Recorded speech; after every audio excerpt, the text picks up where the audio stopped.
नमस्कार दोस्तों, हमने आरएएस मुख्य परीक्षा के सिलेबस को समझने की शुरुआत की थी और हम इस पूरे सिलेबस में दिए गए एक एक शब्द को पढ़ेंगे। लेकिन आज का अपना एपिसोड सिलेबस में से रैंडमली एक वर्ड उठाया, उसका थोड़ा सा विस्तार से आपस में हमने संवाद स्थापित किया, उसको हल्का फुल्का समझने की कोशिश करनी शुरू कर रहे हैं। आशा है आप इस प्रयास को पसंद करेंगे, क्योंकि जब हम रैंडमली आपके सिलेबस में से किसी शब्द को चूज करके, उसको पहचान करके, उसको यहाँ आपस में बातचीत करेंगे तो उससे पूरे पार्ट पे आपका दिमाग फोकस करेगा। हो सकता है कि इस चर्चा के आधार पे आप जो ये मैनेजमेंट वाला पार्ट है, इसमें कोई और चीज़ भी पढ़ने के लिए आपको प्रेरणा मिल जाए। तो आज शुरू करते हैं। आज हम जानने समझने की कोशिश करेंगे इस वर्ड को। आप देख रहे होंगे मैंने इस बोर्ड पे कुछ शब्द लिख रखे हैं।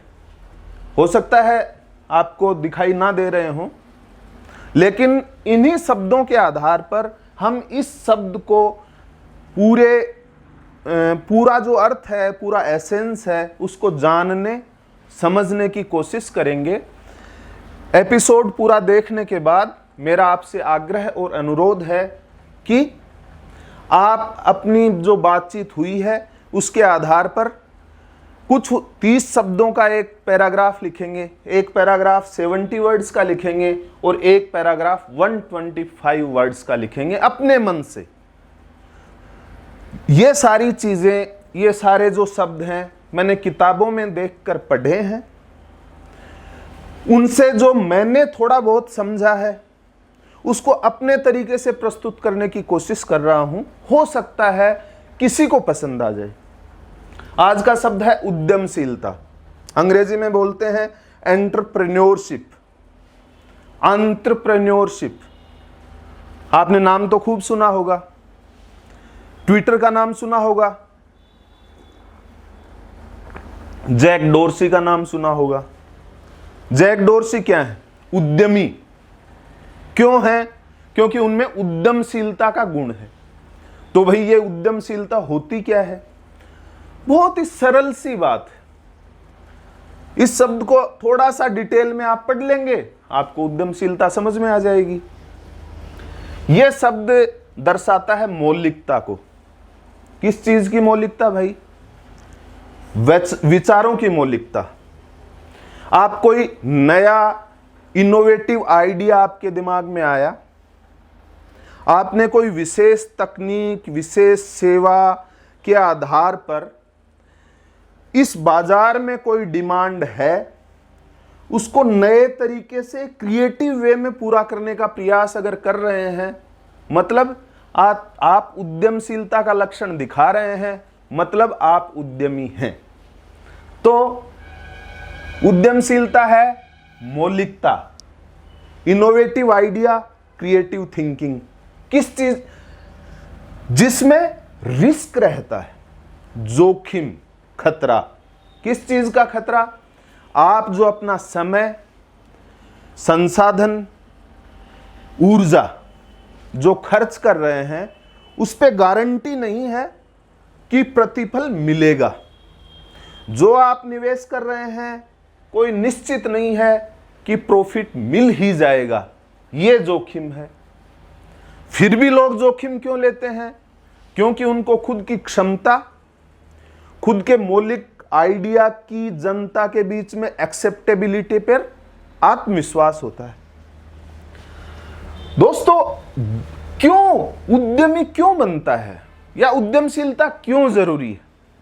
उद्यमशीलता इस चीज के लिए जरूरी है ताकि कोई ऐसी प्रॉब्लम है सोसाइटी में, या कोई ऐसी डिमांड है जिसको अगर डिफरेंट तरीके से उसका सॉल्यूशन जनता के समक्ष रखा जाए तो वो संपूर्ण समाज के लिए बेहतरी का काम करेगा, बेहतर होगा। लेकिन उद्यमी बनने या उद्यमशीलता का अर्थ ये कतई नहीं है कि वो समाज सेवा के लिए काम करेगा। उसके दिमाग में clear cut agenda, clear cut धारणा, क्लियर कट विश्वास रहता है कि मुझे अपनी उद्यमशीलता के आधार पर जो मैं समय, संसाधन, ऊर्जा का निवेश कर रहा हूं, उसके बदले में मुझे लाभ कमाना है, पैसा कमाना है। दोस्तों, ये है प्रॉफिट। यानी ये सारे काम व्यक्ति क्यों करेगा, उद्यमी क्यों करेगा? पैसा कमाने के लिए, प्रॉफिट के लिए। किस पर प्रॉफिट? जो उसने निवेश किया है, केवल पूंजी नहीं, समय, ऊर्जा और भी जो उसके एफर्ट हैं, उन सब पे वो क्या कमाना चाहता है? प्रॉफिट, लाभ, अमीर बनना चाहता है।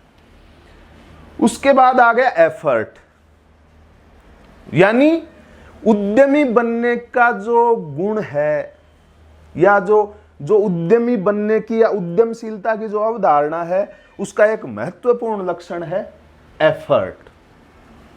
अगर एफर्ट नहीं करेगा आदमी,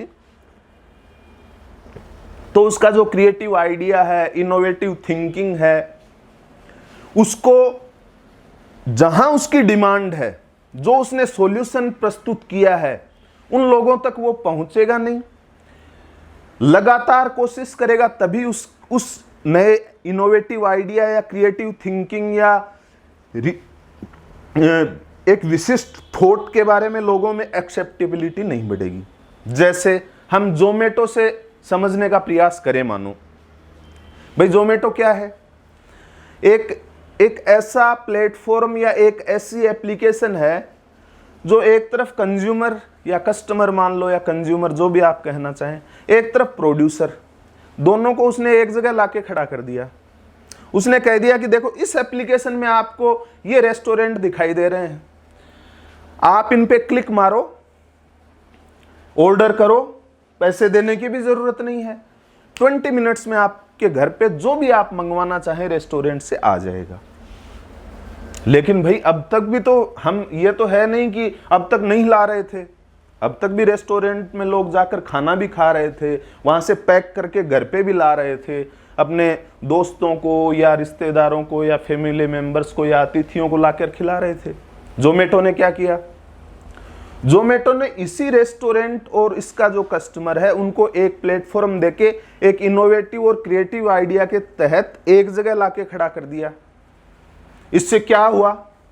इससे हुआ कि जो रेस्टोरेंट है उनकी रीच भी बहुत ज्यादा लोगों तक हुई, और जो कस्टमर है उसको भी बहुत सारे रेस्टोरेंटों के बारे में पता चला। उसको प्राइस कंपैरिजन के आधार पे उसने सबसे कम प्राइस में सबसे क्वालिटेटिव जो प्रोडक्ट है उसको खरीदने के लिए उसको सूचनाएं मिली। लेकिन इसका एक वृहत्तर दृष्टिकोण से अगर देखा जाए तो इस जोमेटो ने संसाधनों को कंजर्व करने में बहुत बड़ा रोल अदा किया है। कैसे? संरक्षण में। संसाधन सीमित हैं धरती पर, और जो बड़े बड़े लोग हैं वो कहते हैं कि हमें संसाधनों का संरक्षण करना चाहिए, ताकि भावी पीढ़ी है वो भी जैसे आप और हम रह रहे हैं आराम से, कोई दिक्कत नहीं है, उसी तरीके से आने वाली पीढ़ियां भी जी सकें, रह सकें। इसने क्या किया? इसने, अब आप निकलते थे, फिर बिलिंग काउंटर पे जाते थे, वहाँ बिल करवाते थे, फिर जहाँ मान लो कान्हा रेस्टोरेंट में गए, वहाँ जहाँ ये बनता है आपका पिज्ज़ा, उस काउंटर पे वो पर्ची आपने दी, उसने कहा 15 मिनट इंतज़ार कीजिए, आप बाहर अपनी गाड़ी पार्क करके आए हैं, आपके दिमाग में ये चिंता है कहीं नो पार्किंग प्लेस में मैं गाड़ी खड़ी करके आया हूँ, अगर यातायात पुलिस वाले ने चालान कर दिया है, रिकवरी वैन से उठाकर ले गए तो क्या होगा, मैं तो परेशानी में फंस जाऊँगा। आप उधर दिमाग में आपके व्यग्रता और चिंता चल रही है, इधर एक एक मिनट आपके लिए भारी हो रहा है, फिर आप उसको लेके आएंगे, नीचे गाड़ी स्टार्ट करेंगे, अपने घर जाएंगे। इसमें आपका समय खर्च हुआ, आपका जो फ्यूल है वो खर्च हुआ, आपको मानसिक थोड़ी सी परेशानी और पीड़ा हुई। आप जब गाड़ी लेके गए तो उसने जो भी एग्जॉस्ट के माध्यम से धुआं छोड़ा, उससे पर्यावरण को नुकसान हुआ और आपकी एनर्जी खराब हुई। आप उस समय, एनर्जी और संसाधनों का और बेहतर तरीके से यूज कर सकते थे। तो ये उद्यमशीलता क्या करती है? Optimum utilization, efficient utilization of resources सुनिश्चित करती है।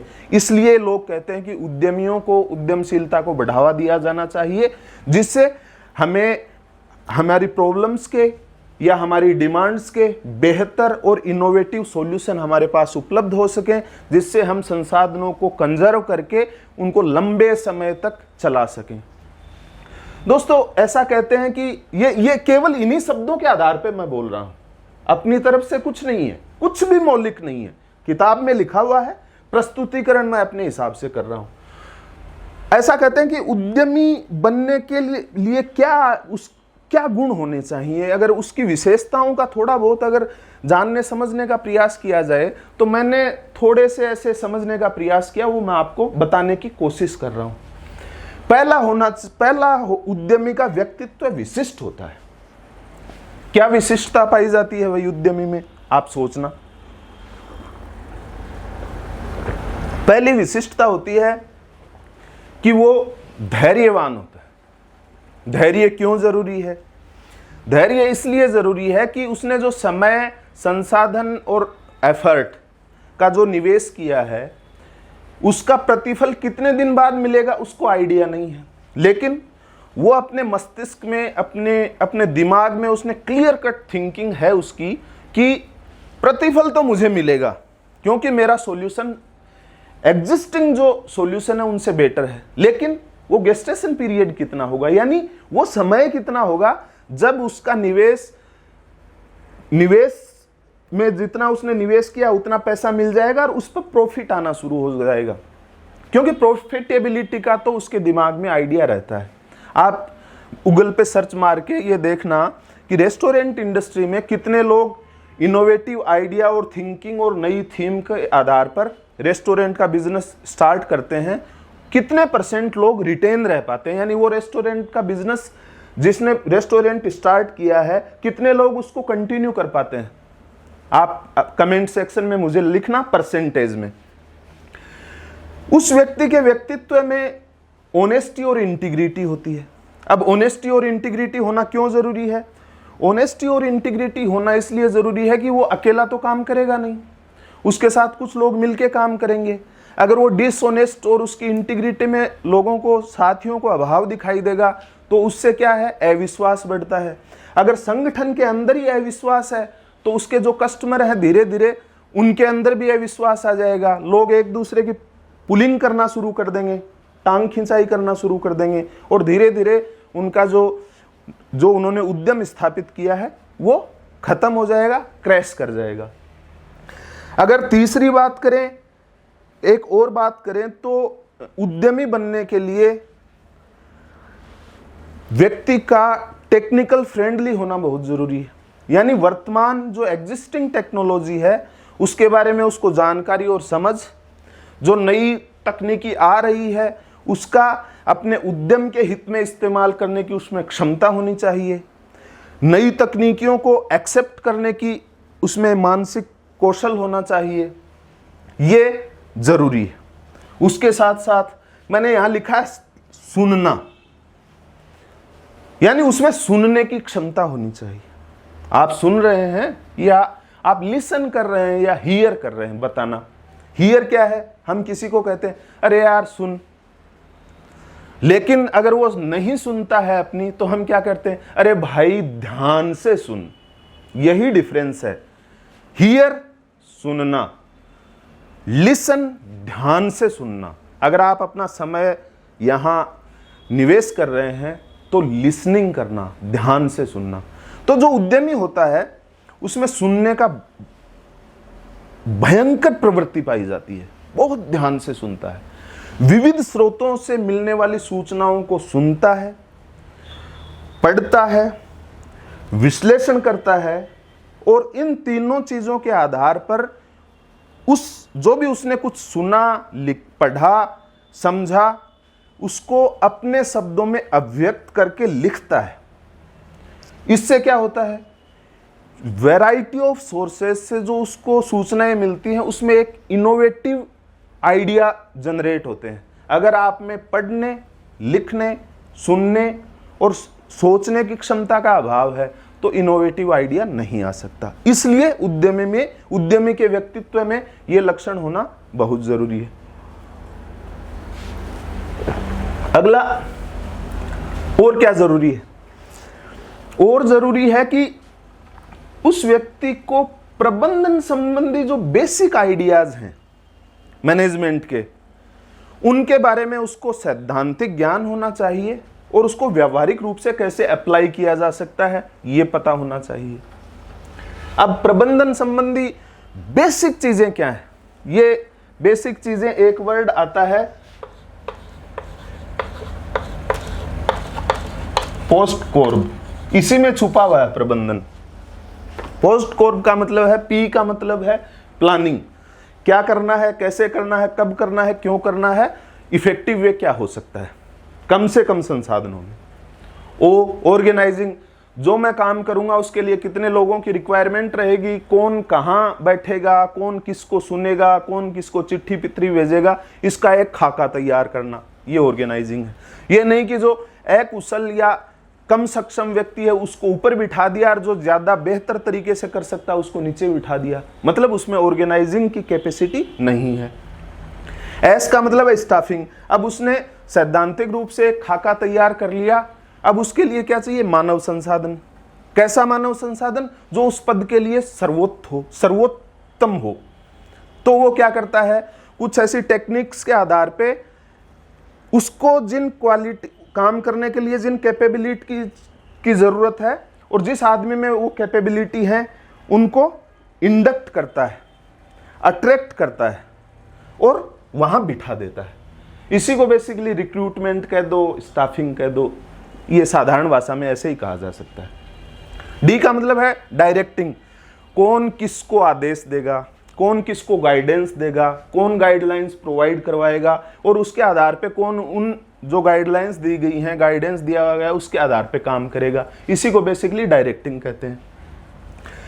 कोऑर्डिनेशन, कोऑर्डिनेशन का मतलब आप देखते होंगे छोटी सी फैमिली में भी डिस्प्यूट होता है, कॉन्फ्लिक्ट होता है। उस कॉन्फ्लिक्ट को कुछ लोग मैनेज कर पाते हैं, कुछ नहीं कर पाते हैं। लेकिन बड़े ऑर्गेनाइजेशन हो या चाहे छोटे हों, उनमें अलग अलग जगह के लोग हो सकता है, अलग कल्चर के लोग, अलग अलग थिंकिंग के लोग एक जगह हो सकता है काम करें, उनमें कॉन्फ्लिक्ट होना स्वाभाविक है। तो उस कॉन्फ्लिक्ट को कैसे मैनेज करना है या ऐसी परिस्थितियां कैसे पैदा की जा सकती हैं कि कॉन्फ्लिक्ट क्रिएट ही नहीं हो, इसी को बोलते हैं कोऑर्डिनेशन। आर का मतलब है रिपोर्टिंग। रिपोर्टिंग का सीधा सा मतलब है एक दूसरे से कम्युनिकेट करना, कि जैसे अपने से नीचे वाले के साथ, अपने से ऊपर वाले के साथ, बराबर वाले के साथ, ग्राहक के साथ, इसी को कहते हैं रिपोर्टिंग। जैसे सरकारी या गैर सरकारी किसी में भी जो एक दूसरे से जैसे कोई लेटर लिखता है, आजकल तो व्हाट्सएप और टेलीग्राम भी बड़े प्लेटफॉर्म बन के उभरे हैं, किसके रिपोर्टिंग के।